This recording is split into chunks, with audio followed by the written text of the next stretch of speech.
दिखाया है, खोए हुए अतीत को हमने फिर से गले लगाया है। नमस्कार, मैं सम्राट राज, हमारे न्यूज़ चैनल में आपका स्वागत है। गुजराती समाज ने मोरिया लोक होटल में स्मृति ईरानी का किया धूमधाम से स्वागत। इस दौरान स्मृति ईरानी ने खोल दिए राज। कौन बनेंगे अगर बिहार में बीजेपी की सत्ता आती है विधानसभा में, तो कौन बनेंगे बिहार के मुख्यमंत्री। इस दौरान स्मृति ईरानी ने खोल दिए हैं राज। तो आइए जानते हैं स्मृति ईरानी ने क्या कुछ कहा है कि भविष्य में लोकसभा के साथ साथ विधानसभा का भी चुनाव जीतने का पूर्ण प्रयास रहेगा और हमारी सत्ता आती है तो कौन बनेंगे बिहार के मुख्यमंत्री। तो इस दौरान क्या कुछ कहना था स्मृति ईरानी का, तो आइए जानते हैं इन्हीं की जुबानी। मुद्रा में ना जाए, सेवक की मुद्रा में जा रहा है तो भगवान के सामने शीश झुका है। और लोकतंत्र के मंदिर में साहब आप भगवान है जो हमारे सामने बैठे। तो मोदी ने लोकतंत्र के मंदिर की चौखट पार करने से पहले आपको भगवान मानकर प्रणाम किया है। और आज मैं कार्यशाला में मीडिया की बोल चुकी, यहाँ बोलने में मुझे कोई कोताही नहीं बरतनी है। मंदिर लोकतंत्र का हो या भगवान राम का, मोदी की निष्ठा में कभी कमी नहीं है। और नरेंद्र मोदी ने कहा था कि हम 2014 में आए हैं तो मेरी सरकार के लिए प्राथमिकता है गरीब, प्राथमिकता है महिला का सम्मान, प्राथमिकता है कि हर परिवार को मौका मिले कि वो अपनी कौशल के आधार पर, अपने बलबूते पर देश में, दुनिया में कुछ बन पाए। हमारे देश में सम्राट जी टॉयलेट बने औरतों के लिए, ये तो हम चर्चा करते हैं। कभी किसी औरत ने नहीं पूछा किसी नेता से मुझे टॉयलेट बना के दो। औरतें सार्वजनिक स्थल पे टॉयलेट की बात तक नहीं करती थी, शर्मिंदगी महसूस होती थी, मर्यादा में रहती थी। मोदी को पता था, गरीबी देखी है ना, सोने का चम्मच मुंह में लेकर पैदा नहीं हुआ वो व्यक्ति। माँ को रसोई में जूझते देखा तो गरीब औरतों को उज्ज्वला का सिलेंडर दिलाया। गांव में, घर परिवारों में गरीब माताओं बहनों का अपमान देखा तो शौचालय बनाकर दिया ताकि सम्मान के साथ उनके दिन की शुरुआत हो सके। बैंक के खाते में गरीब को सीधा भारत की तिजोरी से पैसा आए, ये जनधन योजना। गुजराती तो बहुत प्रोफिशिएंट है फाइनेंशियल इंक्लूजन में, लेकिन गुजरात के लोग भी जानते हैं कि जनधन योजना की शुरुआत करना, ये सोच अपने आप में कितनी क्रांतिकारी है। 50 करोड़ लोगों के पास हमारे देश में बैंक का खाता नहीं था, सोचिए।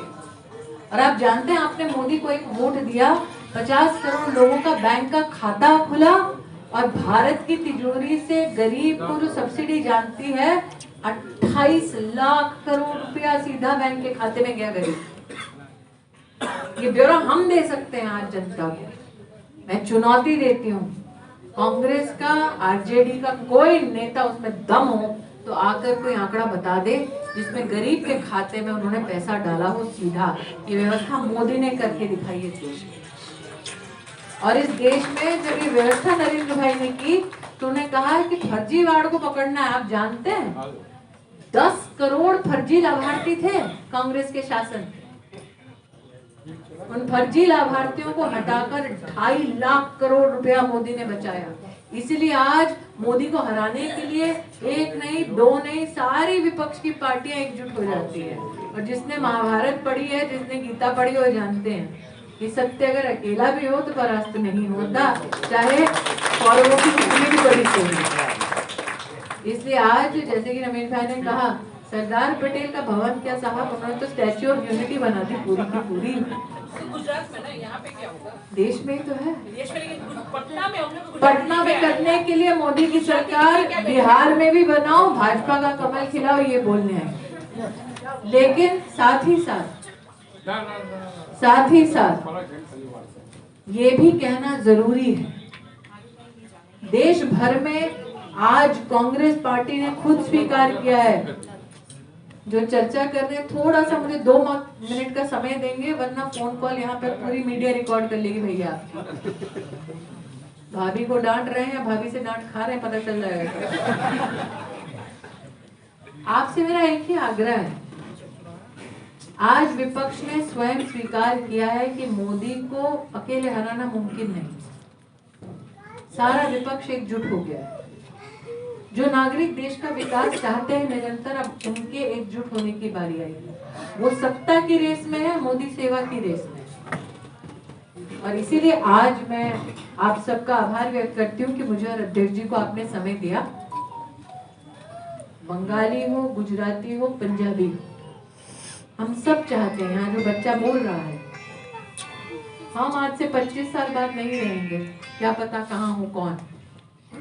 इन बच्चों के लिए भले ही हमको दिख रहा है कि मोदी पुनः जीत रहे हैं 24 में, हमारी जिम्मेदारी है, गली मोहल्ले, दोस्त, संगठन, हम नागरिक के नाते अपने देश के लिए, अपने बच्चों के भविष्य के लिए 24 के लोकसभा के चुनाव में घर घर, गांव गांव, मोहल्ले मोहल्ले से निकलकर नरेंद्र मोदी को दोबारा सशक्त करें।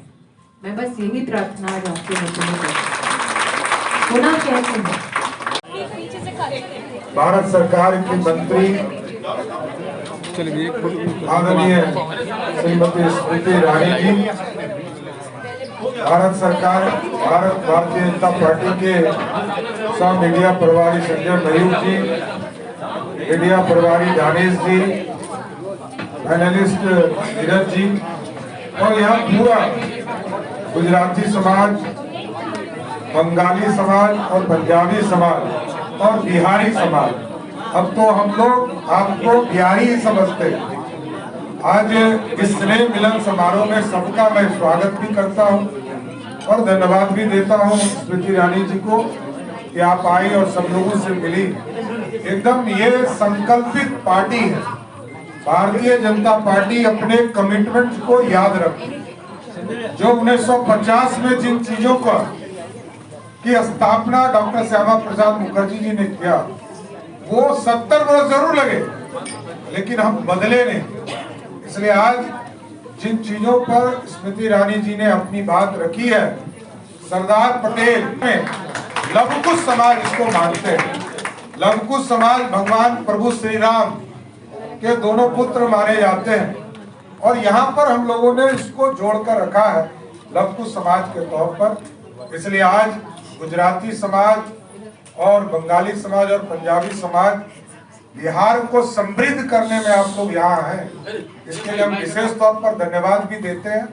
आगे और विकसित बिहार बनाना है, क्योंकि 33 वर्षों से जो राज चल रहा है इसको बदलने का समय है और अब 34वां वर्ष शुरू हुआ है। आदरणीय नरेंद्र मोदी जी के नेतृत्व में 2024 और 25 में भारतीय जनता पार्टी और नरेंद्र मोदी जी के नेतृत्व में बिहार में और देश में सरकार बने। आपके सहयोग की जरूरत है। बहुत बहुत धन्यवाद।